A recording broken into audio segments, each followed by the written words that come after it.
Greetings from the editing desk. Just want to quickly mention that we had some issues recording this episode, or like my audio recording would stop all of the sudden every now and then.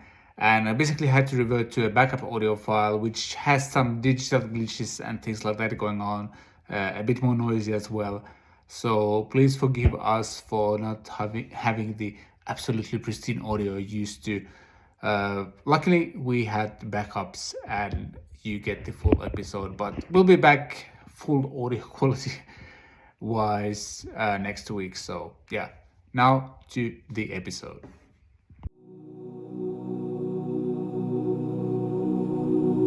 CatPick Fridays.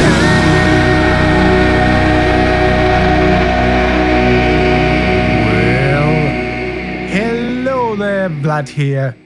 Welcome to CatPick Fridays, episode number 52, the show that brings you the latest and greatest in guitar and music industry news, happenings, things like that. And once again, I'm joined by a man who's a transparent overdrive ambassador, self-titled digital newbie, and a man whose channel is very, very close to passing 2K subscribers. Rich, I heard rumors that as soon as you pass 2K subscribers, you are going to give away half of your guitars to your viewers. Are these rumors true? Unlikely, Vlad. Unlikely. Oh, no. I hadn't thought about that. Maybe I should. I have too many guitars. Probably. How many is too many guitars? It's a question we asked once upon a time on our show. Yeah. And there is actually no answer to that. So no, I don't have too many guitars. However, I am planning on selling a few this year to fund other guitars. So the cycle continues. Is it a swap like 2 for 1 type of thing, or is it just like one guitar goes out, one comes in? I kind of feel like 1 out, 1 in is fair, but I'm told by other members of the family that it should be 4 out and 1 in, which I think is a ridiculous kind of, factor. 4 out, 1 in, stupid, but there we go. What I might do is get rid of 3 or 4 and pool them into one amazing instrument. Ooh, but I let's like see. that idea. I don't know what I want yet. I like that a lot. Yeah, something that I've kind of been doing as well, especially like if in the near future and I end up moving this studio space to a different room, I might want to cut on some of the instruments, but we shall see. Those are just plans as of now. And also, I want to thank you for liking, sharing, subscribing. And last episode did really, really well. So thank you, everyone, and welcome to the new CatPick Fridays listeners and watchers as well. We are obviously available here on YouTube with the video, and then there's the audio podcast on Spotify, Apple Podcasts, and pretty much everywhere where you get your podcast, we're there. And no matter whether you're watching on YouTube or listening on the podcast platforms, please consider giving us a like, leaving a review, things like that. That would help a lot to grow this thing and push us forward. Probably need my second morning coffee. Yeah, packed show today as well. As always, there's some Fender factory news we missed last week. So Fender's Ensenada factory catched fire. And this happened last week, but there's still no kind of more new info on that. We're going to talk about that. Then there's Fender's, can we say Andertons? Is it an Andertons exclusive? Not sure, but like this 80s hair metal Ferrari Yellow Play Strat with HSS configuration. We can hear the 40th anniversary Squiers now, thanks to a cool video Fender has posted. And we got to toot our own horn a little bit with the Boss RE2 release in a bit. And also NUX released something that looks very much like the RE2 by Boss. Just double the foot switches. Origin Effects has a few cool new bass preamps that look great, sound great. DC Electronics has a looper. There's a Positive Grid Spark Mini that has been released just very, very recently. We're We're going to talk about 6 iconic Stratocasters throughout rock history. Then we gotta mention the sad news of Mark Lanegan passing. And then we are going to answer your questions and comments and also talk about guitar maintenance thanks to Red Charles' video. But without further ado, however you pronounce it, I think I got it mostly right. Yeah, news, also known as recent happenings here in CatPick Fridays land.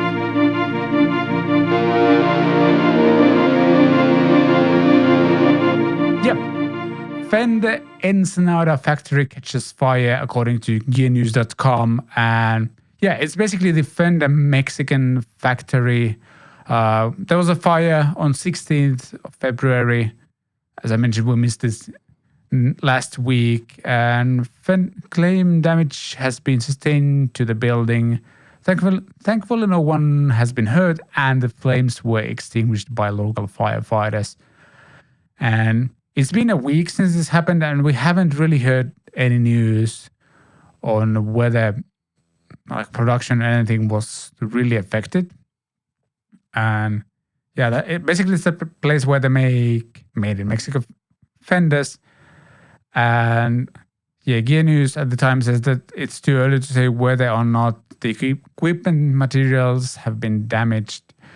And Fender has made no official statement as of yet. And I don't think we've been able to find any official statements since. No, I haven't seen any mention of this. Yeah. We tried to search for more and silence. So very hard to tell whether this is like big news or not. Maybe it was like a local fire in one place, but I think I read someplace else where that it was like a fairly big fire that they were just able to extinguish pretty quickly. But well, fingers crossed it was as small as possible. Yeah. At least no one was hurt, and let's all hope that as little was damaged or destroyed in way of the factory, the instruments, the equipment inside, etc., etc. Yep. Because I mean, this sucks. Obviously, it was last year that Boutique Amp Distribution in Los Angeles had a fire, and that really affected them. Again, no one hurt, but still lots of amazing gear, and it's caused backlogs and stuff like that. Compounded by the COVID pandemic, of course. And so they've done very well to kind of manage their way out of it, in a sense. But obviously stuff like this, it's terrible when it happens. And hopefully the fact that we haven't heard anything else about this suggests that it was minor. But we'll wait and see. I mean, in terms of Mexican Fenders and the availability of Fender guitars, we've even talked about it previously to this news happening. You know, the CEO of Fender, Andy Mooney, was saying that this year there would be backlogs of Fender guitars anyway. So will we notice any difference compared to what we were expecting? I don't know. Hard to tell. But yeah. These kind of things are just very sad because it also affects people's jobs as well. Exactly. And I guess it depends on the country. I guess in Finland, if there's a factory burn, people are not able to access the workplace or work there. They get some compensation, but that varies from country to country. So it does, yeah. I don't know about Mexican rules, but hopefully they're looking after the people who currently can't, go in and do their jobs. Yeah. I like to think Fender has the means, and I really hope they take care of their workers. So yeah, you would hope so. Yeah. I mean, Fender has a pretty decent rep as far as some companies go, and let's see. Maybe we'll hear more in future. Maybe they'll do some kind of press release or explain in a bit more detail what happened, but we shall see. Yeah, we'll see. Yeah. Speaking of Fenders, Andertons has partnered with Fender to create this, made in Mexico Strat, very 80s style. What was the color? It's like Ferrari Yellow, I think, is the Play Stratocaster. So made in Mexico, 80s style limited edition, HSS Strat, and I mean, looks nice. vibrant. There's a plane flying over our apartment.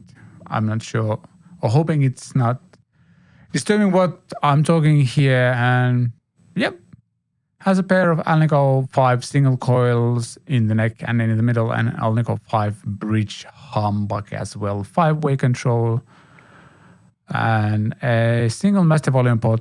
Oh, there's 2 tone knobs as well with a 5-way switch.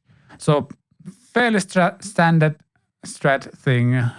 You are happy that it has an ebony fretboard. Was it ebony? I think it was ebony. Yes, it has an ebony fretboard, Yay. unlike the rest of the player range. I think that's an awesome addition. And I think it's interesting that Andertons have done an FSR run of these guitars and chosen an ebony board. And it's interesting too that that's kind of the only sort of upgrade that they've chosen. I wouldn't have been that surprised to see them do something slightly different with the pickups, because this guitar kind of looks like a bit of a shreddy Strat, like the heavy metal Strat or whatever, but it just has the standard Alnico 5 Player Series pickups in it. So it's a traditional HSS Strat, as traditional as you can get with an HSS Strat, in this Ferrari yellow clothing. And it looks the business. It looks lovely. It's not my standard cup of tea at all, really, but it looks great. Although, I have one more question. Yeah, go ahead. They say Ferrari Yellow. If you were going to buy a Ferrari, Vlad, let's say in 5 years' time, CatPick Fridays is the #1 podcast on Spotify. We've replaced Joe Rogan. We were paid $100 million by Spotify, and you were about to purchase a Ferrari. What color would you purchase a Ferrari in? Would it be yellow? Because for me, well, actually, you know me, I like blue, but the only color to buy a Ferrari in is red, isn't it? Isn't it? That's the thing that I'm going to say, like, what's the word? A light no. Not like a very firm no, but like a slight no, because I do also associate Ferrari with yellow. Maybe Lotus or something is a bit more yellow than Ferrari, but I kind of associate them with yellow as well, and that's something they do talk about on the Andertons video actually as well. But first of all, I would probably never buy a Ferrari for the Finnish weather conditions. It's been minus 20 degrees Celsius as of late, and my car got stuck. A couple of mornings ago, my car got stuck in snow, and it's way like higher off the ground than your regular Ferrari. So I'd probably buy something else. But yeah, I'm okay with yellow, but I get your point at least. But I don't think Ferrari red is as standout as Ferrari yellow, because Ferrari red, candy apple red, all those kind of red shades of red, maybe not as eye-catching, or not. It doesn't stand out as much, at least to me. So I guess this makes sense. Maybe you may be right. Anderton is actually maybe Lee Anderton is just driving a Ferrari, or this is as close to a yellow Ferrari as his wife allows him to get. One of those. Yeah, possibly. Yeah, maybe. So, yeah, if we were getting Ferraris to celebrate CatPick Friday, I guess we'd have to get custom shell pink ones. That would be ideal, wouldn't it? And SUV models of the Ferrari. Yeah, exactly. But yeah, this guitar looks good. It looks like a lot of fun. Do you know what it costs? I've just Googled the price, and I think it's quite reasonable. I wasn't able to, but do they have it? Let's check out some information on Andertons. It's on the Andertons website. 699 UK pounds, 800, 900-ish euros or so. Yeah. And limited run of 150. It looks actually really cool in the pictures. It really does, doesn't it? And I feel like for that price, it's worth it over a more standard one that doesn't have an ebony board, at least for me, because that's a feature I really like to see. This guitar also reminds me a lot of that, I've forgotten the model number of it, an Ibanez, which is very popular, a kind of shreddy, sort of luminous yellow one. An RG. Oh, I don't know what it's called. But RG 550? The 550, yeah. Yeah, that's a classic as well. this is a bit more, I don't know, what's the word, like generally friendly in the, I don't know what term I'm going for, but like this is the kind of less pointy version that doesn't necessarily tie you as strongly to hair metal as that RG does. So Yeah, exactly. Yeah. These will sell well. I think so too. And I think I read that they had an initial run of 20 of these and they sold out straight away. And now there's going to be 130 more coming in. And I guess they'll sell out pretty fast too. Yeah. If I was in the UK, I would be sorely tempted, but I'm not. So, getting one of these from the UK is fraught with complexity and difficulty and extra pricing. So yeah, I shan't, unfortunately. Yeah. I think it is interesting that like a store is partnering with them. But then again, like I think compared to Thoman's online presence, for example, or Sweetwater for that matter, like Andertons is very kind of personified, something like that, with Lee and Pete. And they have like their own preferences and stuff like that. And like maybe it's easier for them to work with a company like Fender because like they both play Fenders. And they like Fenders are their main guitars basically. Even so. I know what you mean. I mean, a lot of stores do Fender special runs at exclusives, but it's interesting to see one being done like this. But it's also interesting that you say that Pete and Lee both play Fender, and it's true that they do, but neither of them really play a guitar that's anything like this, do they? I suppose Lee had the Cap 10 Chapman guitar. Was that an which is based on his Strat? Fender. It was it? Yeah, it's an HSH Strat. HSH.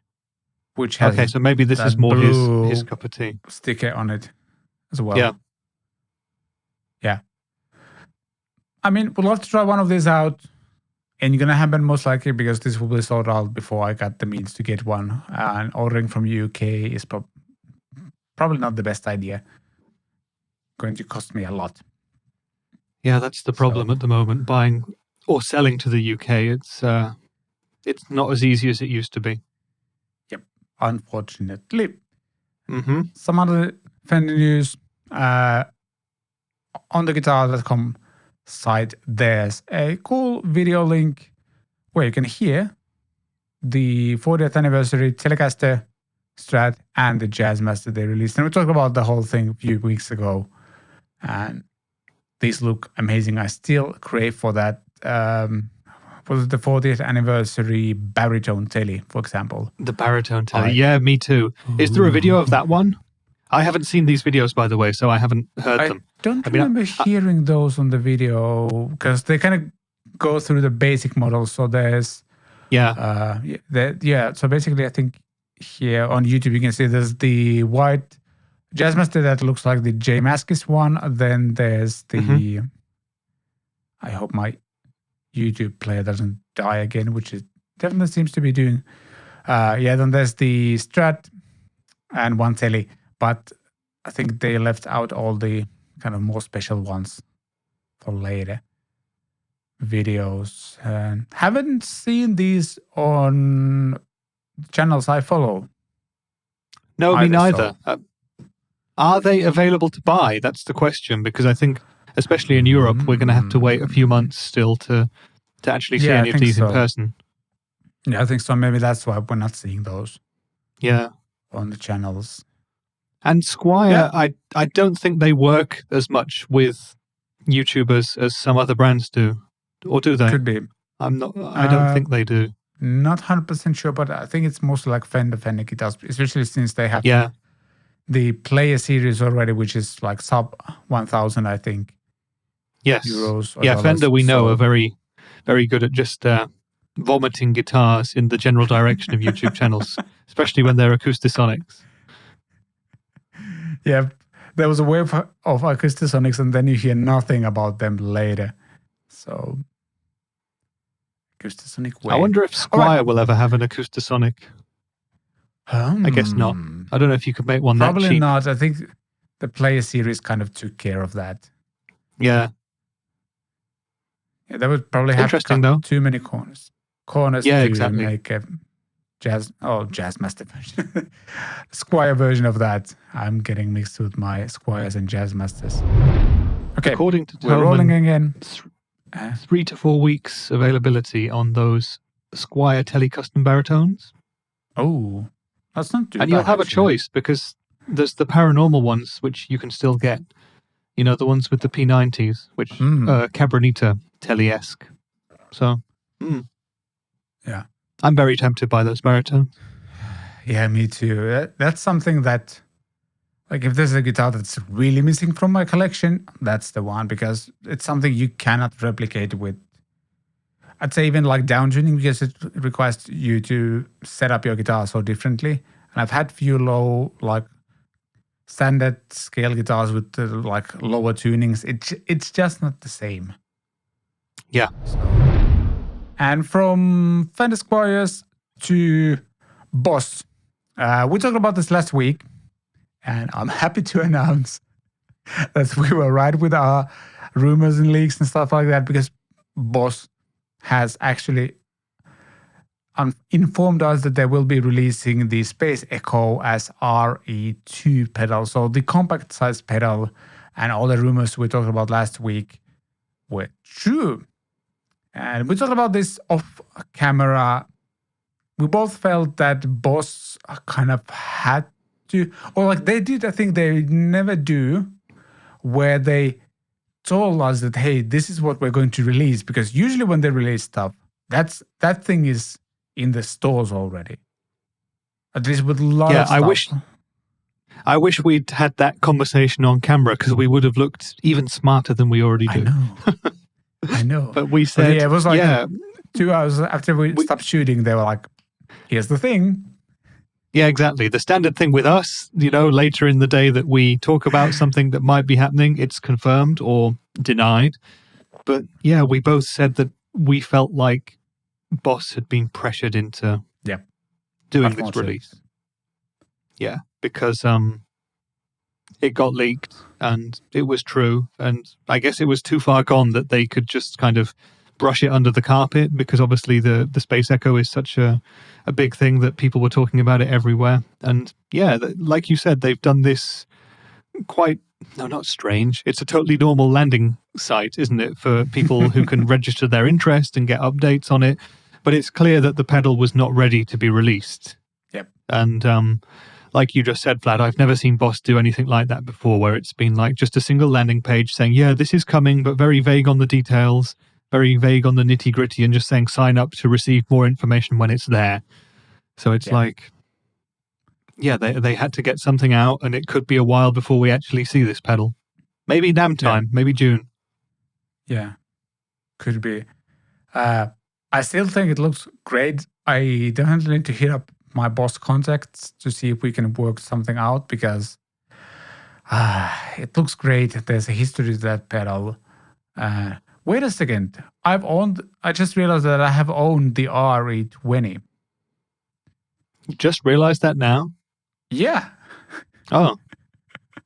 I just realized that. Okay. I started thinking, like, have I actually used these effects at any point in my life? And I realized I used to own an RE20 at some point. This was back in the day where I was swapping gear like crazy, trying to cover up the fact that I just hadn't practiced enough to play properly. And yeah, just kept trading gear, and one of those pedals was RE20 that came in, stayed for me for a while, and then I just moved on from it. For whatever reason, don't ask me why, or you can, but the answers may vary depending on my mood. Why? Probably because it didn't have like programmable presets, or I didn't like how it looked, or it didn't smell right, or maybe I just wanted to have a longer delay time. One or several out of all of those options. Yeah, makes total sense. Yes, exactly. So there you go. And speaking of RE2, NUX has also announced they're going to release a pedal called, I was trying to check, I hope it's not called RE201. It's called RE201. It's just No, It's it's just called Tape the Echo. no, I've seen the name somewhere. It's called NND7 or something, or NND7. NDD7. Come on, guitar.com. Why have you not put the name of the product in the press releases?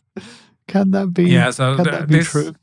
This news Let me just Google it. is like a couple of days old when this episode airs. It sure looks like RE Space Echo has 2-foot switches, unlike the RE2 that Boss just confirmed. NDD7. There you go. Sorry. Yep. There you go. And has 2-foot switches. Can I zoom in the photo to see what the controls are? So there's a rec play dub.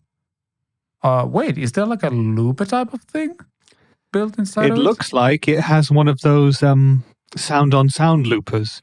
You know, like you get on pedals like the Strymon Volante, which is like you have the loop and it kind of gradually fades out. Ooh. You know?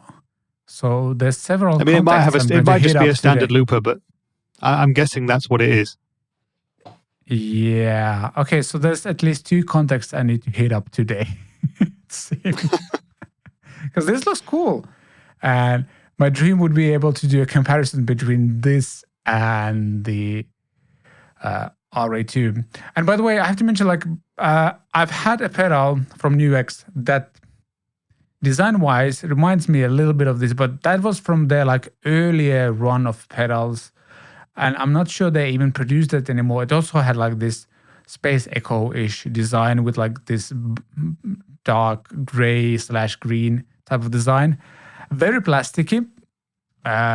Sounded fine, but like overall hardware quality wasn't what it's now with pretty much all the NUX pedals, all the newer designs. Yeah. And you've tried a bunch of their pedals as well. Like they're really high quality. They feel sturdy. And most of them sound really good as well. And kind of cool to see them update this range. Seems like this pedal will have like bunch of extra features as some sort of looper. Seems like there's even like a display on the front. Presets maybe? Yeah, that's a tiny display on the unit as well. Yep, there you go. I think I caught in the text that there will be 3 tape heads on this delay, and you can control them, and you see what you've got by the screen there. That is very nice. It's also MIDI capable, and software lets you to assign which controls respond to which MIDI parameters as well. Nice. Yeah. It's very interesting that 2 of these Space Echo pedals are confirmed within a week, isn't it? Yeah. Obviously, this was also in the making for a while. And NUX does the thing where they kind of do tributes to a bunch of other pedals out there. But I love the fact that they're not like copying exactly. They're doing their own interpretations of the said pedals. So why not? Yeah, exactly. And I mean, there are already so many sort of Space Echo-esque pedals out there. So it's not like this is a rampant clone at a first time that it's been done or anything like that. Yeah, that's the thing. But yeah, I like this a lot. And hopefully we'll be seeing this pedal on both of our channels in the future. Oh, fingers crossed. Indeed. From delays to bass stuff, Origin Effects Super Vintage and 64 black panel bass rig classic amps in pedal format, brought to you by gearnews.com. And they're based on Ampeg SVT and Fender Showman /Bassman amps. And as all Origin Effects pedals, these look super sturdy. They look beautifully designed. Lots of small switches on the pedal as well. And based on the videos, I quickly checked. These sound really, really good. The bass rig has a Class A preamp, and it goes for the Ampeg SVT sound. So, a very classic. And it's a classic. And bunch of controls. There's low frequency, high frequency trimmers, amp out EQs, the horn cut, so which combats any fuzziness when using overdriven sounds with tweeter equipped gap. So there's even a horn cut. I like that. So many jokes that we're not going to tell here about with that one. Indeed. Moving on. There's a switch for the DI cap sim as well. And yeah, like to me, these sound like a full-fledged bass rig in a pedal. And there's even an XLR out on it. So I think this is designed like this might be the only pedal you need when you're playing live or recording, for that matter. Yeah, I mean, hence the name Bass Rig. It's an all-in-one solution. I mean, that's definitely a lot easier for your back than carrying, an 8x10 amp around with you. Yeah. And I bet these sound great. I mean, the Origin Effects stuff is very, very high quality. Yeah, the cap sims include early 60s Fender 2x15 bass cabinet for the 64 black panel and Ampeg SVT 8x10 cabinet for the super vintage. So they're basically pairing them with like a proper cabinet for that sound. I'd personally probably go for the Ampeg just because I've been using that. There's a Ampeg model or virtual amp on the Universal Audio thing I have because I use the audio interface, and that Ampeg just sounds so good. So, yeah, I'm not sure what I'd try. I mean, I still don't have a bass amp to go with my Squier. Something like this might be the solution. Or just about, do you have a bass? Yes. Which one? Why don't I remember? It's a Squier bass. Thanks. Let me get it. He said and turned slowly. Yeah, let us zoom in onto Rich and figure out what's going on with his bass. Okay, so it's a sunburst thing. It's a jazz bass, block inlays. Yeah, I knew that much. It's oh god, it's dusty. The model name is called Oh God, It's Dusty. Yeah, that looks nice. Yeah, it's really nice. And I went to session music in Germany in a town called Waldorf, and I wanted to get a bass because I wanted to record original ideas, and I didn't like using a guitar as a modeler. And I played a bunch of different Squiers, and I never thought I would end up with one with a vintage tinted maple board, which was a jazz bass. But I went for that because jazz basses have thinner necks, and that just worked better on my hands than the P basses at the time. And this one just felt and played the best, so I went for it.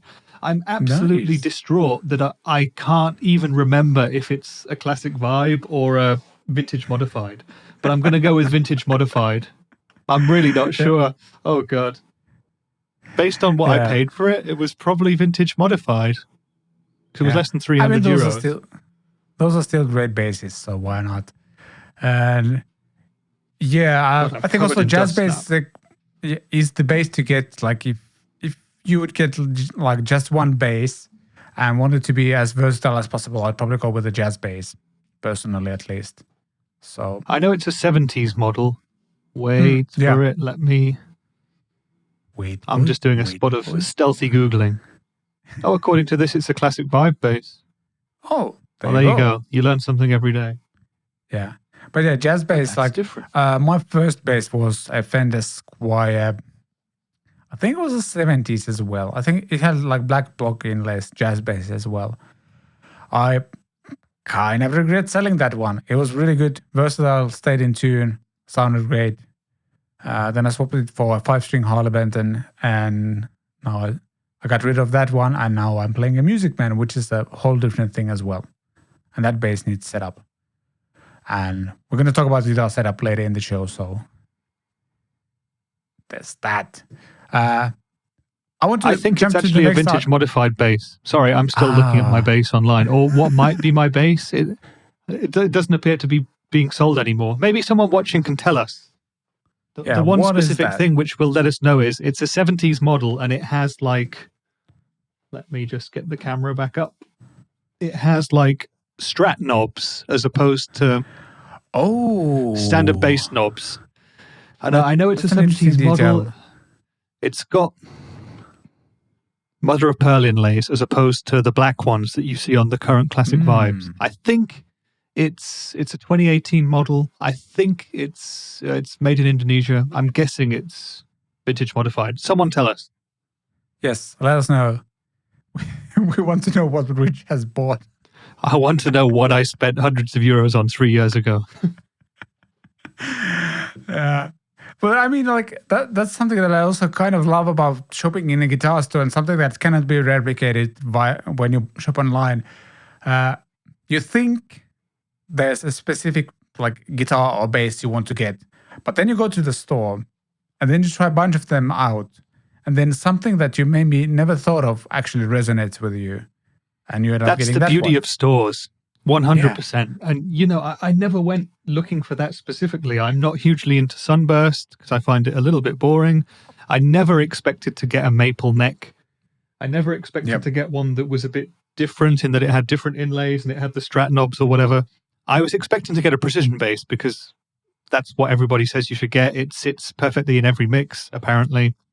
And yeah, I tried a bunch out. I tried Fenders, I tried Squiers, I tried other brands, I tried some Epiphones, I tried some Ibanez's, I tried other things that I can't remember, and I just kept coming back to this one. And if that's what happens and you're in a store, you get one that sort of speaks to you, then you should go for it because it's the right thing.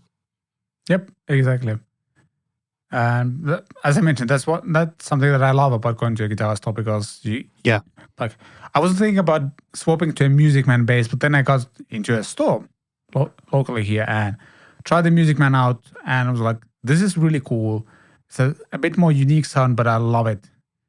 And it was fairly affordable, looked cool, plays great, sits really well in my hand. Just needs to set up. Again, something we're going to talk about a bit later. And I'm definitely cutting out this section as one of the clips from the show, so we get the maximum amount of people's attention to figure out what on earth that bass is. We want to know. Yeah, from bass to loopers. I love the Gearcuts article titled, DC Electronics' new Impulse IR loader does what you think it does. It loads IRs. Thank you, Gearcuts. That is some pretty good headline writing. Yes. Yeah, they've been pushing out a lot of pedals as of late. Oh, yeah. And this sure looks like the more, what's it called? They have the radar. Is it the... Yes, the radar. Yeah. Yes, it looks a bit like that to me. Yeah. Features 25 built-in IRs, 12 official string cab models, and 99 slots for you to upload whatever you want. Simply drag and drop your IRs over USB and use the dedicated IR organizer for PC and Mac. And the Impulse IR loader will take care of the rest. Yeah, there you go. It's an IR loader. Apparently we need one more because previous ones aren't enough for you to choose from. Yeah. This might be the best one. It's very small. It's I'm pretty sure it's made in the exact same housing as the Ditto Plus looper. Have you seen that? It does. The newest version with the screen and the two arrows at either side. Yeah. That was me doing the arrows thing, by the way. Yeah, I just noticed your photo on the Gearcuts website that you are sitting with Trey. Wow. I think this means you're famous. Destroying that poor Dietzel microamp. Yeah. But yeah, I mean, for $129 US dollars, it probably competes with the Moore radar and so many other IR loaders. So why not? That's the only thing I can say about this. Yeah, it's become a very saturated marketplace, the IR one, hasn't it? Yeah, but I guess there's need for those. So, well, who do you think this kind of pedal is for? For me, that's a really interesting question. Because it's like, well, okay, you tell me what you think first. Well, people are moving towards pedal board-based rigs. I've used one myself. I didn't use the Moore IR loader. I used the 2 Notes Cap M for that. But, I mean, it's highly practical. Like, the gig I used it for, or the gigs, multiple gigs during the same day in different places, having a pedal board-based rig was super practical because the only things I had to pack was my guitar and the pedal board. And it sounded great. It sounded really good. There's a video on my channel actually demonstrating that pedal board and that rig, and it just sounds freaking amazing. yeah, it was the most practical solution for that particular gig. And I don't know, like you could also use a modeler for that, but not everyone wants to use a modeler. And I might actually be one of those people, even though I got myself a Podco recently. Yeah. You see, that was the point that I wanted to make. It's like you could just have a modeler, because if you have a really nice analog board and an amp head, let's say, or whatever, and it's all analog, and then you run it into this, you're into the digital realm anyway, aren't you? So why not just go down the modeling route? I mean, I personally agree with your opinion. I'm just splitting hairs a bit, playing devil's advocate or whatever, but that's my thought on these pedals. And I'm also not someone who absolutely has to be 100% analog or anything like that. I don't believe in that. I believe that what sounds best is the best thing for the job. But if you're someone who only wants to play real boutique analog pedals and then you put it through one of these, it's like, what's the point? Yeah. Well, the thing is, like, an IR loader is basically just a filter. So in that sense, I'm fine with that. And it sounds way better than you doing like most analog cap sims don't sound that good, for example. So in that sense, the digital is the way to go. Obviously, my rig was also paired with a preamp pedal. Like I used the, what's it called? 2 Notes Leclean, I think was the preamp I used. So I got like, so that was kind of an amp. Yeah, so I basically kind of had an amp on my pedal board as well. That rig sounded really good.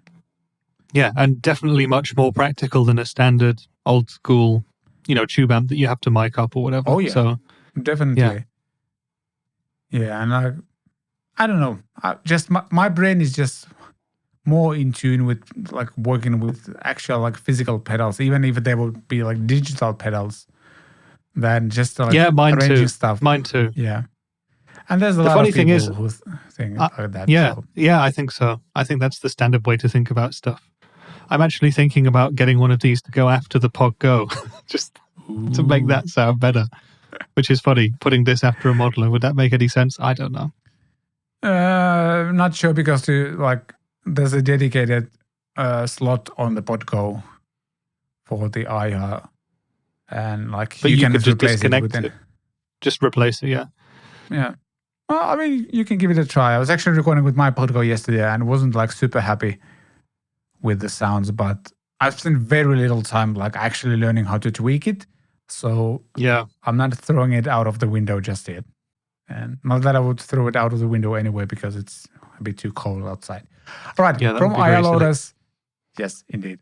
And from IR loaders to Positive Grid, who launched the Spark Mini, scaled down battery powered version of the Spark. And I think this is a big thing.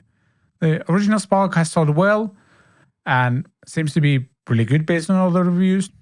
I trust some of my friends' reviews because they tell you what they actually think of these products, and apparently it's good, but it's also fairly pricey.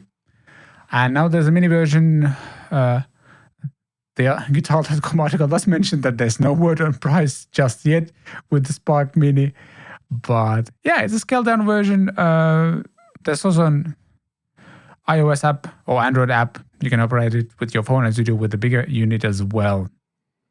And there's 4 different presets you can program to the control knob. I wish there was more photos of the unit. There's a video. We should go on the Positive Grid website. There's loads of photos there. Oh, that makes a lot of sense. Tell me more. Tell me more.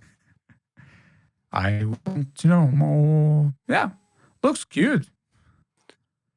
Yeah, and as someone who works in the industry as my day job and does marketing stuff, I really like how they've done this site. It looks really attractive. There's a swappable grill for the amp as well. I know.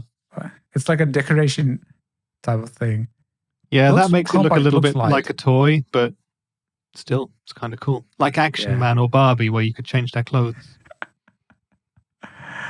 Yeah. All new Smart Jam.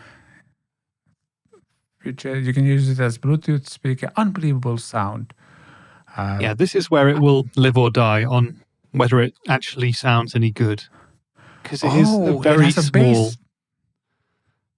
amp. Yes, it does. So it has. Well, we're looking. If you're just listening, take a look at the video of this. We're looking at a picture of the design of the amp now. Or it's gone now again, but we were, and it has 2 full stereo dual angled speakers poking out the front, and underneath they have omnidirectional bass, as they're calling it, stealth design passive radiator for bass with amazing punch. So does it actually sound good? Because like, I don't know if you like, have you heard some of the kind of more recent, like, those JBL speakers that look like a tube? Yeah. Something like that. Those sound great. Like if this Yeah, can they do. replicate, if this can replicate that kind of sound, it would, I think this will be super fun to play. And it would get like very I think it'll decent definitely be able to sound. replicate those sounds. The question is, will it replicate the experience of playing a guitar as opposed to the experience of hearing a really cool guitar-based song, if you know what I mean? Yeah. That's a good question. But I think it might, I think it could also depend on what surface you place this. Oh yeah, most likely. I think it probably sounds very different if you place it on a glass table compared to like I once had a tiny little speaker that I think it actually was a Pringles thing. And it was something to do with like a World Cup or a European Cup promotion, but it was designed to fit into a Pringles tube. And you would use the Pringles tube, the empty Pringles tube, as your kind of sound enhancer. And that was very cool. I've probably still got it somewhere. Yeah. What? There's some sort of there's a video capture feature where you can record yourself while playing. This is truly designed for all the Instagram people. I mean, why not? Why not? If it will synchronize your audio and video right away, why not? Yeah, if that helps them get some more sales, it's something they might as well put in. Yeah. This is genuinely an amp designed for the age of TikTok. That's very true. 10,000 plus tones. Thank you. That's exactly what I need. I need 10,000. Yes, exactly. More is more. Who needs one good one if you've got 10,000 plus tones? Exactly. But yeah, so it looks very cool. It looks very fun. It looks like a great travel rig. There's a picture of a guy playing a Gibson with the logo removed from the headstock. And I'm trying to find the price because that could be a there is no pricing. I've looked around online. I've looked at their Instagram posts where people have been asking, and they haven't announced the price yet. So we're still waiting on that. Yeah. What do you expect it to cost? Yeah. Do you remember how much the big one is? It's 400 something, I think. There were various different prices. I had as the base price 250 in my head. Let me just check. Yeah. But there were some that were about 400 as well. Yeah. Positive Grid Spark. Price. At the moment, the Google search says €265 plus tax. So 300-ish something. Yeah, $300 plus tax. So yeah, what's that going to be? $400 by the time you get it through to your home in Europe. Yeah, Finnish VAT is 24%. So yeah, it's like quite a lot on top of that. But yeah, I mean, even this thing, like let's say could it be 200-ish euros? Is that too little? I think it probably has to be. Yeah. Maybe it doesn't. If they can get it sub 200 euros, this will be a bestseller right away. Just because it looks cool. It's like kind of rivals those, like a lot of my friends who aren't even guitar players have the Marshall, like Bluetooth speakers. Yeah. And if this is like sub 200, a lot of people will buy these as like, hey, a fun practice time, plus it, like I can listen to music through it or podcasts and stuff like that. And yeah, you can exactly. They're marketing it. Get it. Yeah, they're marketing it as a Bluetooth speaker as well. So it's for everybody, really. And of course, you as a guitar player can justify it to your family members by saying, yeah, it'll also sound great to listen to other things through. Yeah. I'm curious to try one out. I've seen From a the guitar biggest player's part. perspective, the one thing that it's missing from the Spark amp is the bias amp stuff. This only gives you access to presets. That's what I've been reading so far. Ah. So you don't have all the tonal tweaking options, but you rely on pre-made presets, of which there are Yeah. more than 10,000, so you have options. Yeah, that should be enough for you to browse through, I hope. Yeah. And there are some basic options on the amp itself, but I think actually the 3 knobs are only for the independent volumes of the guitar and the backing track or whatever. Can we see a picture of the amp there on the screen, please? Oh, there you go. The top panel. What's the top panel view? Let's see. I'll be surprised if there's no top panel view. Come on, really? Well, that's the least important thing, I guess, on this product. Yep, no picture there are no of the top panel views of this amp. Thanks. Interesting. Positive grid. Did you watch the video that they released where they had a bunch of different musicians who'd come in and were blind testing it? Oh, I didn't. I missed that. Is this the one that's playing on the side? No, it's very amusing. It's like in a standard sort of photography studio environment, and they have a series of extremely young and good-looking musicians come in and play a few notes, and then they ask them, "What do you think you're playing right now?" And they all say, "Oh yeah, this is definitely the world's hugest amp and speaker." And then they turn around and go, "Whoa, it's so tiny!" Oh man, that's why we were invited. It was because we're not as young anymore. We do fit the other criteria, though. Yeah, exactly.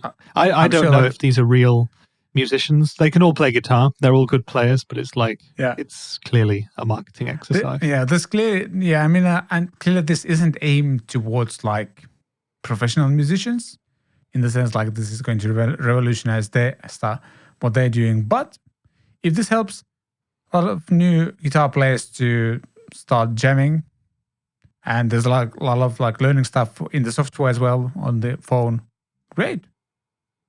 That's exactly what we need. More people playing guitar. It's good for you. And once you kind of practice just a little bit, it's fun for the other people around you as well. Yeah, absolutely. And I mean, it could be the solution for on-the-road musicians. You know, it could be your tour bus or backstage, you know, pre-gig warm-up practice amp or something. I don't know. Yep.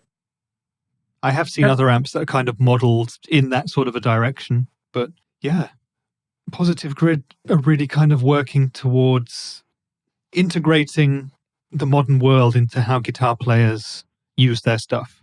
I don't think that sentence made any sense whatsoever. What I mean is they're building modern, sort of forward-thinking products for people who exist in the 21st century. That makes more sense. And I mean, like, the cool thing about the age we live in, like, no matter what kind of solution you want to have, if you want to have like big amps and things like that, and you absolutely demand that your amps have tubes and stuff like that, you can do that while still being like geek friendly with all the 2-notes products, for example, and all those kind of things. Or if you want to go fully digital, fully modern, there's an option for that as well. Like, no matter what kind of rig you want to build, there's apps and pedals and amps and things like that for you. So that's cool. I like that a lot. And I mean, imagine starting out with this kind of amp compared to what we started with. Plus, this has all the learning software as well. It's such a different thing. Yeah, exactly. I remember the first amps I had. Yeah. Awful things. Oh, Delaney. I had Delaney, whatever thing it was. It was terrible. Yeah. Anyway, from that to something completely else. Guitar.com has a fun read. 6 iconic Stratocasters throughout the rock history. From Jimmy to Stevie, we examine the history of Fender's iconic instrument across 6 legendary players and their axes. And the first one, there's a photo of Stevie Ray Vaughan. And one of the legendary guitars is this SRV's number 1. Wow, that guitar is beat up. I mean, it's Stevie Ray Vaughan. That's what you expect from him, but still. Often referred to by Stevie Ray Vaughan as his first wife. Cool. Uh-huh. Yeah. It featured the left-handed bridge. So, long thought to be homemade by SRV's hero Jimi Hendrix, who generally played a right-handed guitar upside down, so that its stock vibrato arm hung over the bridge saddles. So did he not use a whammy bar? I apologize for my lack of knowledge, but yeah, I don't really know much about Stevie Ray Vaughan beyond the obvious that everybody knows. Well, yeah, I gotta say I'm not sure. The guitar originally had a 7.25-inch radius, but after years of abuse and maintenance, the neck now has a radius of 30 inches. So this is playing just like flat in the radius. I guess that's possible. Yeah. Yeah, it's like over thousands of years, rivers beat valleys out of hills. And Stevie Ray Vaughan's guitar got flatter. The neck got flatter as he played it more. He must have had a heavy touch. But didn't he also use extremely thick strings? Yeah, Stevie, they mentioned in the article, Stevie famously used 13-gauge strings and tuned the guitar half step down for easier bending. Yeah, SRV's number one was used on every Double Trouble album, and Strat was retired in 1990 following his death. And Fender has made several runs of replicas dating back to 1992. The original now resides with Stevie's brother Jimmy Vaughan of the Fabulous Thunderbirds. I always forget that he has a brother who's also a great player, I think. Am I mixing him with something? Jimmy Vaughan. I think I've heard him play. Do you remember, are you familiar with Jimmy Vaughan's music? I'm familiar with the Fabulous Thunderbirds, but I wasn't familiar with Jimmy Vaughan, no. Oh, there you go. I think I've seen him play somewhere. He's a great musician as well. So, I'm sure he is. It probably runs in the family. Yeah, so it seems. The number 2 guitar, David Gilmour's Black Strat, which is this the one that was sold a couple of years ago? It was fairly recently up for auction, yeah. For $3,975,000. Oh, man. Jim Arce. Quite a lot of money. That's quite a lot of money for anything but especially guitar. Yeah. I'm trying to think which one is more iconic out of these two. I want to say Gilmour. For me personally, for where I come from, I would have to say Gilmour, but I'm not really into either. But the Gilmour guitar is also one that you hear more about, or at least I do, and you see more companies making clones of that guitar. And I also hear more musicians kind of idolizing Gilmour than I do Stevie Ray Vaughan. Although if you ask me in my day job and I'm talking to guys like Thomas Blug, then it's the other way around. Yeah, I think with Stevie Ray is, the fact is both guitar players have legendary songs where there's guitar is in the forefront of that song. But I think anyone who starts playing a Strat pretty quickly realizes that to get to Stevie Ray Vaughan's level, you gotta practice a lot, and even then you might not get there. Whereas Pink Floyd is maybe a bit more accessible guitar playing wise. Maybe that kind of partially also affects. But Pink Floyd has had a gigantic career. Yeah, maybe in a way. I think playing like Gilmour is a lot harder than it looks. But the other point that you just made is dead on, and that is the fact that Pink Floyd is a hugely famous and influential band, and non-musicians are huge fans of Pink Floyd. Whereas I think with Stevie Ray Vaughan, his ongoing influence is primarily among guitar players. I'm not sure, and anyone watching, correct me if I'm wrong, but I don't think he's had the same global influence or high charting records as Pink Floyd have had. Yeah, could be. I mean, it might have been different had his career not been cut tragically short, but, we'll never know. Yeah, that's the thing. The same thing goes with Hendrix as well. So yeah. And I bet we're going to see a Hendrix guitar here on the list. But which one will it be? And will it be a real Hendrix guitar? or a fake. Oh, damn it. Yeah, we're going to address that in a second. But before that, the third guitar is Eric Clapton's Blackie. And yeah, it was his main another guitar very famous one. From 1974 to 1985. And the article says that the guitar was somewhat of a parts caster beginning in 1970 when Clapton bought when he bought six 1950 Stratocasters in Nashville for $200 or $300 each. He gave one to each George Harrison, Pete Townsend, and Steve Winwood. And then Clapton took the parts from the remaining three Strats, all from 56 to 57, and gave them to Nashville luthier Ted Newman Jones for assembly. And the resulting guitar was dubbed Blackie. Didn't know that it was a parts caster. You learn. I didn't know that either. I wonder why he took the other three to pieces. I mean, maybe he took the neck he liked the best, the body and the pickups from the one he liked the best, but it's just the way it's written, it's just kind of like, he just accidentally, or they fell apart and he took them to a guy and said, could you build me one, please? Yeah. Well, that's another very, very famous guitar. Oh, yeah, if all of those guitars were from like 56 and 57, like the kind of average quality might have probably varied quite a bit more than nowadays. So maybe as you just mentioned, he probably took the best parts out of all three and gave it to things like make me a Frankenstrat out of this, so to speak. Even though Frankenstrat is a different guitar. I just have to point out. Maybe it's also on the list. Who knows? Yeah. Not sure. Anything else about this guitar? Clapton relied on Blackie almost exclusively on stage and in the studio for a decade. And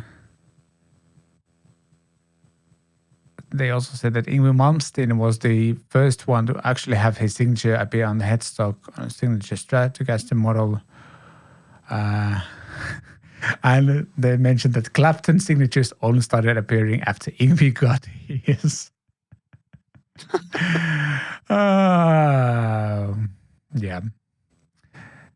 And in 2004, Blackie sold at an auction for a nice amount of $959,000 to Guitar Center. Oh, the proceeds going to benefit Clapton's own Crossroads Center. At the time, it was the most expensive guitar ever sold. And then they also mentioned the record has been broken several times, as we just found out with the Gilmore Strat. So, yeah.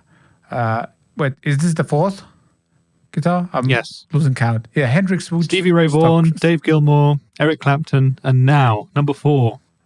Hendrix. He had several Stratocasters throughout his illustrious career. But most famous was the 1968 Olympic white Strat he called Isabella. And he also became known as the Woodstock Strat. Yep, that's the legendary one.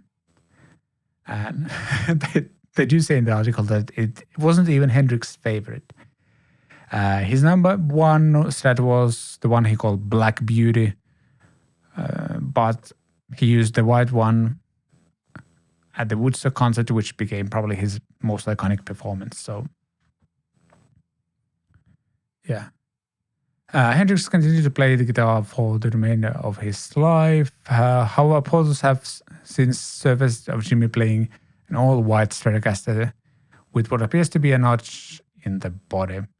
And as we kind of alluded to, there's all these controversies with some Stratocasters he allegedly played or might not have played. And yeah, not sure if we want to dive into that stuff, but after Hendrix passing in 1970, the guitar fell into possession of Mitch Mitchell, a drummer of the Jimi Hendrix Experience, who held onto it until 1990 when he sold it to an Italian TV host, Gabriele Anzalone. Anzalone later auctioned it off to a Microsoft co-founder, Paul Allen. It raked in $2 million. Yep. Could buy a lot of Squiers with that money. You could. Could you build a house out of positive grid mini amps with that kind of money? I think you could. You also could. Wouldn't keep out the Finnish winter. That's how we're going to start measure things, like how many positive grips, mini sparks you can get with that money. 2 million, so that's like 5,000 of the units. You can build a nice little house with those. Yeah. Speaking of Frankenstrats that I mentioned earlier, Eddie Van Halen's Frankenstrat is obviously one of the most legendary ones. You could argue that it's barely a Strat with all the modifications he did to it, but it is still a... They actually say in the article, although EVH's Frankenstein wasn't technically a Fender product, it was made with Fender replica parts by a company called Boogie Buddies. Great name for a company, by the way. Yeah. The parts were purchased cheaply from Wayne Charvel's shop because the body had a knot on it. EVH dropped a Gibson PAF from a ES335 into the bridge position. Yeah. I want to say this might be the most iconic Strat out of all of them, just because it really stands out. Like if you, this might be the only guitar, like if you remove the player from the picture, people will still know what guitar this is compared to the other ones. And again, it has a wider influence than just guitar players. Yeah, that's the thing. Yeah. I did realize that it was like just like an ES335 pickup. That's not that high output. I didn't know that either. That's quite interesting to hear. Yeah. And I mean, he used it to... I'm trying to, like, if there's any info on whether he modified it with different pickup later. Not really. Not really. It's interesting. Again, it's a fairly low output pickup, most likely. So maybe that's part of the EVH sound as well. Interesting. Mm-hmm. Yeah. Obviously, he had. Didn't he have like several? Did he have like replicas made out of this at least? And no, I believe so, but I'm not an expert. Yeah, he seemed to be have modified the a few times with different versions of Floyd Rose, which at the time was still in development stages. Yeah, the Frankenstein remains one of the most esteemed instruments of all time, and I think this is probably the last one. Dave Murray's main Maiden. Yeah, sure. He became a Strat user from the start, or like since the band started, he became a Strat user in 1976. He bought a Stratocaster which had previously belonged to Paul Kossoff of Free.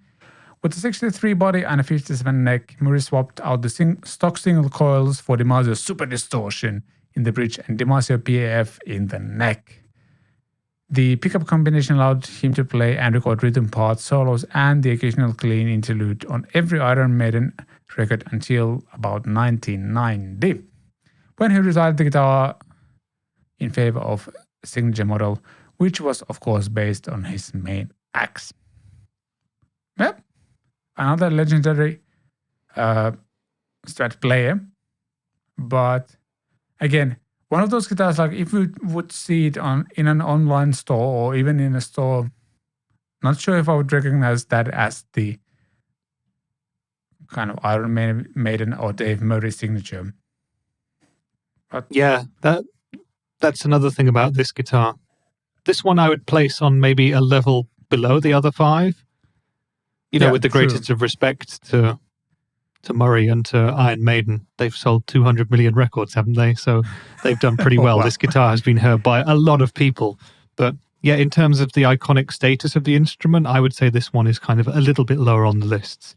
The funny thing is that this guitar always appears in searches that I do for Strats, because I'm always looking around for new things, and I often look for Strats that have a humbucker option in the single coil sizing, and this is pretty much the only one that you see quite a lot of the time. Yeah. It's fairly well priced and it has very good specs. And the newest ones have compound radius necks, which is something I didn't know until I saw this article. Yeah. I mean, that's the thing. I love these kind of stories because like a lot of these people found an instrument that immediately resonated with them and they kind of stuck with it through the years. Like all of the people that are mentioned in this article are kind of known for just that guitar. Like I guess pretty much. with Clapton, Apart from Clapton, yeah, but Clapton might be the only one. But otherwise, it's like they played Strats and they always stuck with the Strats. Yeah, exactly. And those are people who are deserving of signature instruments. Oh, yes. 100%. Absolutely. Yeah. So, like, just tells you how right Leo Fender got it when he was designing first the time. Strat. First time with the Strat. Is there anyone missing from the list, in your opinion? Not that I can think of because, well, John May isn't going to be on the list for obvious No, reasons. he's not allowed. No, he's maybe too young for that. I'm trying to think, but like, I don't know. No. Yeah, talking of more modern players, I guess John Frusciante from the Red Hot Chili Peppers. Oh yeah, absolutely. Is he legendary enough? I don't know. I'm not sure. It's different, isn't it, when they're not kind of in these bands that have been around since before we were born, you know? Yeah. And it also doesn't help the fact that he's one of the Red Hot Chili Peppers guitar players. Not the. I guess a lot of people But everyone regards him the. as being the, don't they? Yeah. And maybe some people don't. I mean, the biggest albums have been with him, definitely. Yeah. But still, maybe. Yeah, but again, he would be on the level below these guys. Yeah. Yeah. He's tier 2 or something like that. Yeah. Give it 10 more years and he can move up. Yeah, it's him and John Mayer can be tier 2, though now that John is with PRS, he's more known for that. So yeah, exactly. The other one that I would think of, which is not on this list, would be Hank Marvin and his red Strat. Okay, yeah. But maybe he's too old. I don't know. But that was like literally the first Strat to ever come into the UK, his red Strat. So it's hugely iconic and influential to so many bands that came after. Yeah. Yeah, but also and he always played that Strat. That's true. But also, like, I think with all of these artists, they were so hugely influential and kind of surpassed. Like, they're not known by just guitar players, but just like people who know anything about music. They, like, if you mentioned Jimi Hendrix or Iron Maiden or pretty much any of these bands to almost anyone, like, they've most likely heard songs from these people. Unfortunately, that doesn't apply to Hank Marvin. I would argue that it does. I would argue that Hank Marvin and the Shadows were bigger as artists than one or two of the artists on this list. But when it comes to contemporary people, maybe he's been slightly more forgotten than some of these players. Could be. Whereas the legend of someone like Hendrix, who died younger in strange circumstances, it kind of lives on and the hype builds itself up, you know? Yeah, could be. Could be as well. Yeah, but from iconic guitars to some sad news, Mark Lanegan has passed away. This was just a few days ago, yesterday, a couple of days ago. And yeah, at the age of 57. And he was known, I guess, best from Screaming Trees band. He was also part of Queens of the Stone Age and some other bands that I'm just forgetting as I speak. But yeah, I think I remember him mostly from Queens of the Stone Age. I'm not as familiar with other stuff he was doing, but 57 is young. It's the same for me. I got to know him through Queens of the Stone Age, through the Rated R album. One of my favorite tracks on that album is Leg of Lamb, and he's not the main vocalist on that song. He just comes in occasionally with that deep sort of gravelly voice, and it's just so it gets you, you know. If this was a list like the Iconic Strat list that we've just done of iconic gravelly grungy rock voices, he'd be on that list. Instantly recognizable. I will not great listen to singer and that list musician now. because it sounds But yeah, I think great. he influenced a lot of musicians, musician in that sense. Yeah. You know, I mean, he guested on so many other records. I looked at his Wikipedia yesterday, and the other artists that he's collabed with and so on in his career, it's massive. He did so much, and yeah, 57 is no age. I think he had a difficult life with addiction and stuff earlier on. Courtney Love paid for him to go through to go to a clinic at some point to put himself on the right track, and he worked in other jobs to pay his way. Was living in Ireland when he died, and he actually had COVID extremely seriously and could have died back in 2020 from that. So difficult times, and yeah, he will live on forever through the music that he created. So the people who are left can take some peace in that, I suppose. Yeah. Sad news, unfortunately, but yeah, indeed, it seems to be all too frequently on this show that we have to have sad news because we've lost quite a few incredible musicians recently. Yeah, unfortunately, that's the thing. Yeah, but from these news to, well, answering your questions and comments. Questions and comments. Question number one, or comment number one, comes from Michael. Is that Michael C? Can I open up the question in a bigger format so I can actually see it? Michael C comments on the Gretsch lineup video we made a couple of weeks ago, and he says, shell pink is a 50s car color. Is that true? Is that where shell pink originates from? I think a lot of the older guitar finishes are based on Californian car colors or American car colors. So yeah, it probably is. Yeah. I would love to own a shell pink car.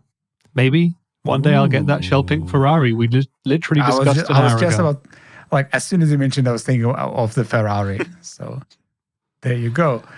Yeah, shell pink car. Why not? And the next one comes from good friend of the show, Quicksilver. I wonder if Premier Guitar got fired over this. He's talking about the Premier Guitar Instagram hack. By the way, have you checked? Do they have their channel Instagram account back? Because I forgot to check. I looked at it yesterday, and I don't think it's been finalized, but I think they're working with Instagram to get it back. So I think it is going to happen. The name Mohammed, which was there before, is still there. So I don't think it's quite been sorted, but they're on the way to getting it back. Okay. There was actually, they did address it. Sean Hammond did an article where he did address it briefly, that they'd had it hacked and that they were working together with Instagram to get it back. Okay. Yeah. Hopefully they get it back. And as Quicksilver continues, it's 2022, folks. How does this keep happening, particularly on corporate accounts? Two-factor authentication or SMS authentication should be made mandatory for these kind of public accounts. And then he also mentions, the CITES might be having a meltdown over the Fender George Harrison Telecaster, which was all rosewood, I think. Yeah.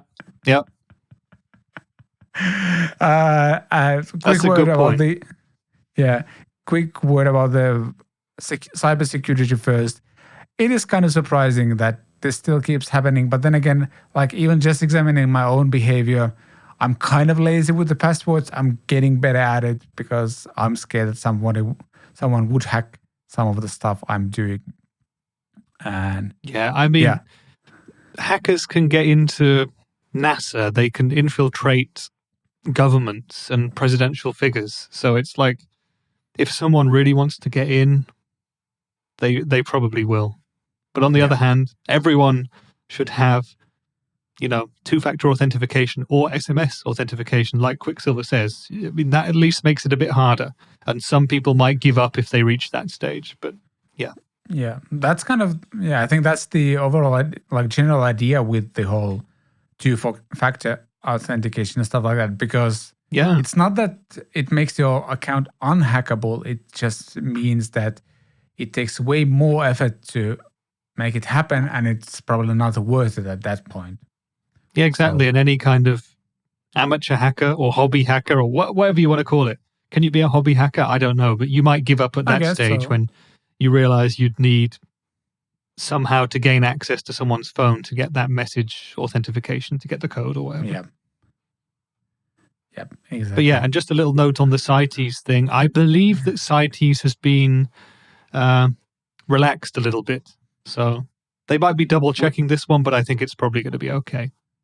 Yeah. And again, it also could be like with the George Harrison telly that maybe just Fender had like a stock of Rosewood somewhere already. And they just decided to release it as a George Harrison telly. I hope that's the case at least. We shall see. And comment number 3 comes from another frequent commenter who gives us amazing insight a lot of the episodes, Paul Leonard Ewing, and we talk about the Line 6 Catalyst and how it compares to the Boss Katana, and he mentions that Henning has compared the 2 amps, and for those who don't know, Henning is HP42 here on YouTube side of things.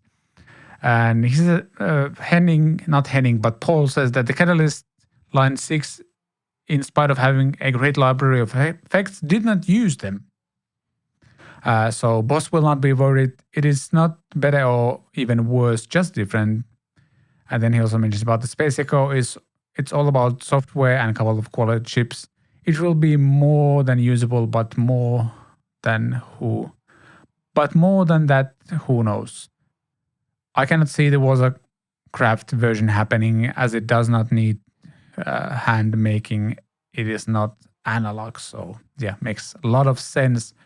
I'm surprised. Apparently, like with the Line 6 Catalyst, it's very simplified to the point where they're not kind of using the kind of helix effects, apparently.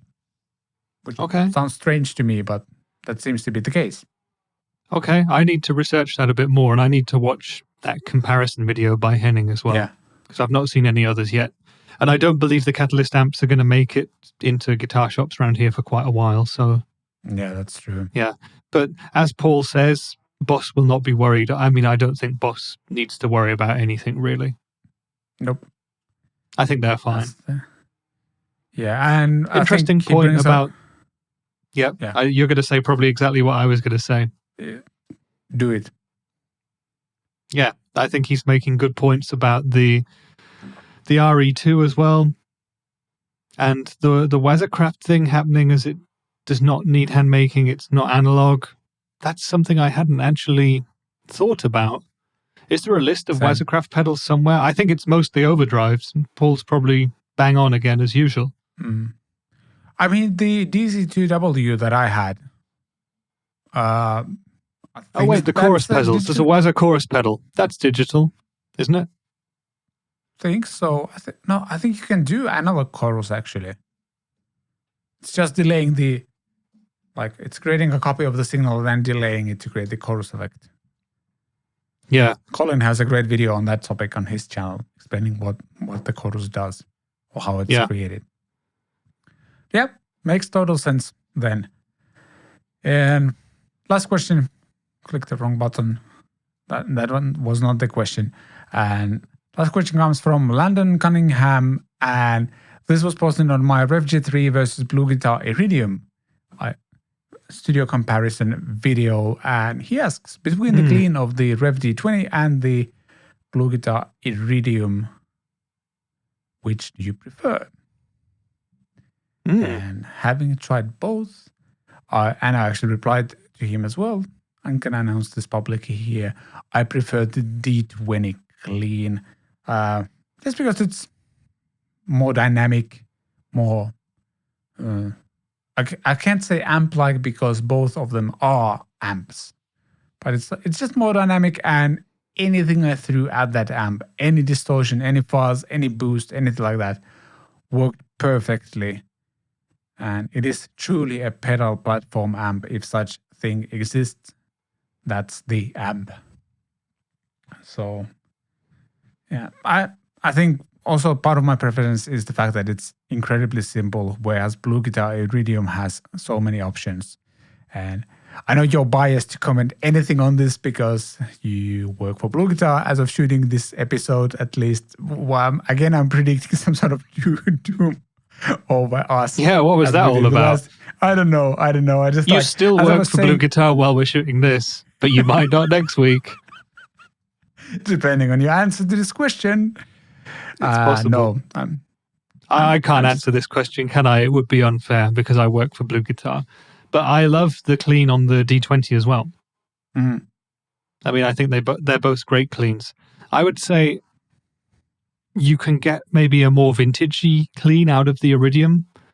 You know, if Could you be. make good use of the EQ and also the custom control on the side of the amp, it goes a bit more vintage and you have more clean tone options because, as you said, it Sure. does a lot more. There's a lot more controls, but at the same time, a lot more tweaking. They're both great Yeah. pedal platforms, I find. So I've been looking for a new amp to use in videos recently, and the D20 is high on my list. I mean, I don't want to use a Blue Guitar amp because I don't want my day job to filter into the videos and have it kind of connected or mixed up in that way, because I don't think that would be fair on anybody. But Yeah, yeah, I totally might get a that. D20. Yeah. Yeah, it is actually something that I wish I had more time to test, and that was I had both the Mercury and Iridium editions of Blue Guitar amps at my studio at some point, and I didn't really have time to try those out with like a bunch of pedals and stuff like that, using maybe it as a center of your pedal board.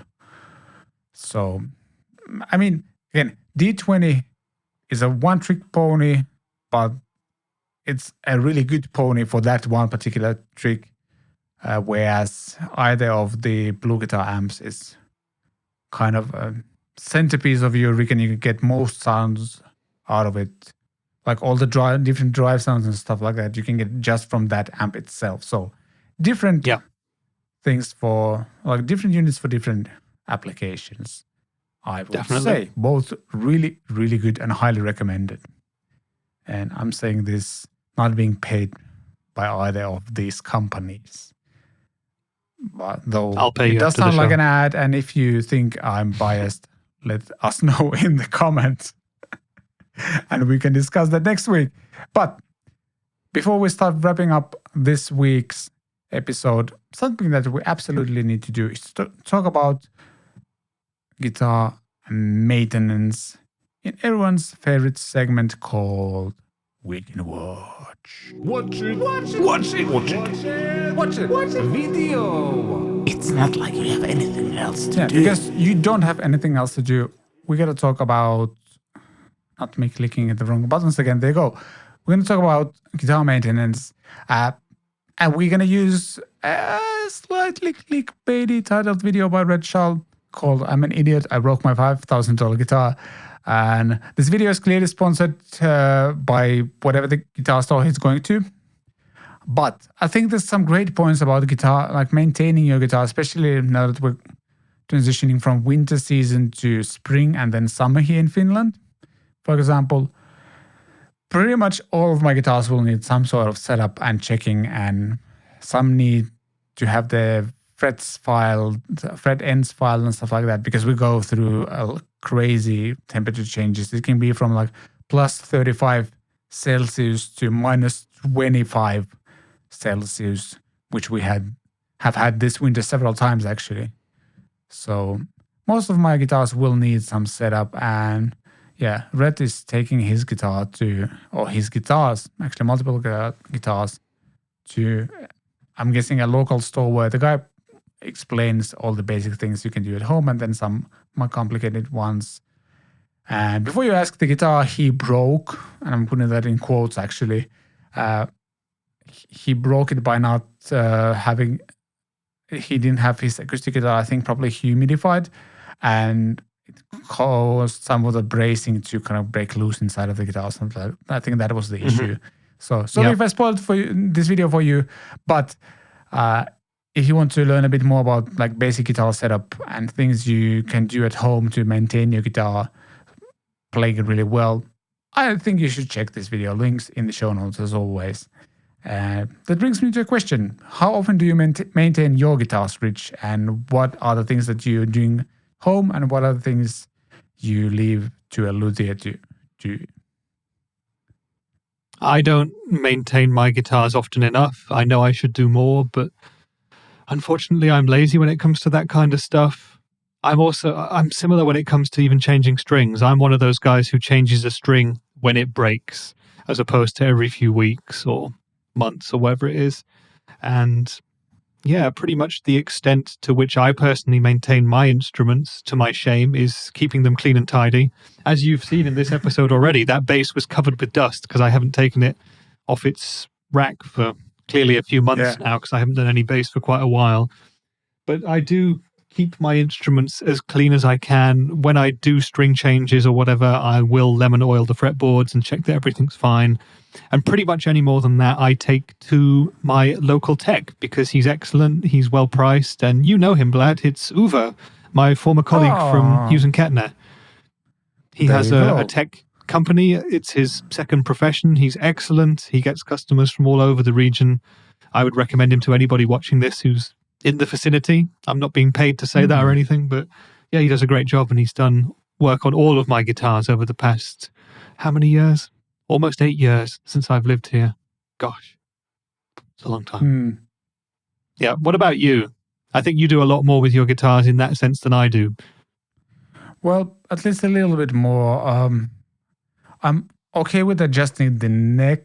With some of the guitars, you sometimes need to angle the maybe re-angle the neck a little bit and stuff like that. So basically loosen the screws in the back of the neck joint and then like slightly push it somewhere. Sometimes that's needed. I'm okay with doing that, just because I've built a bolt-on neck guitar, and you kind of get used to it, and like you realize that it doesn't break even if you don't get it right the first time. It's fairly easy to adjust. I usually tweak things like intonation on my guitar. I can adjust the neck just fine. Same goes for any electronics stuff. I'm okay with working on that. I've been thinking about, like sanding the fret ends, but I don't think I have this kind of means to do it here, because you would get like this small metallic dust that it's difficult to collect with a vacuum cleaner. Even like you need like industrial level vacuum cleaner to really get it out. Yeah. So I haven't been comfortable doing that, even though I have filed several like full guitars and done the fret ends. I'm still not like super comfortable doing that here, at least. So there's that. Same goes for the nut. It's one of the most critical, and to me personally, one of the most difficult ones to fine tune as well. I have polished some frets at home because it's like I have these. They look like like those. What are they called in English? Like eraser, like erasers you use to erase like pencil writing and stuff like that. And they are actually like tiny sandpapery things, so you can just tape off the fretboard and then just run those, and they polish the frets really, really nicely. You can get them, I think the highest one I have is up to like 1,000 grit, so you can get them pretty nice and shiny. So if they feel a bit rough, you can do that at home just fine. But yeah, so I do some basic maintenance, but when it comes to like sanding the frets or filing the frets, I think I'd rather leave it to a professional. And yeah, actually, that's like, the way I see it. I have several instruments that would require that. My bass, I actually kind of want to have maybe even frets replaced on the 335 type. Tilly seems to be doing just fine, but it's gone through so many winters by this time that it's very stable. Like I can pick it up from the wall after a couple of weeks and like slight tuning adjustments, and it's good to go. But it's just because I've played it so much and set it up so much so that it's great now. Yeah. Just on a slightly Yeah. disconnected point, I would like to visit the store that Rhett is at in this video. Oh, yes. He's been there plenty of times throughout his channel. I think he's bought guitars there before as well, but they look like they have a really nice selection of instruments, both acoustic and electric. Yeah, and based on how great this guy is, customer service is top-notch as well. So, well done advertising the store, Rhett. Yeah. That's off. It's almost like they planned that in advance. Almost like.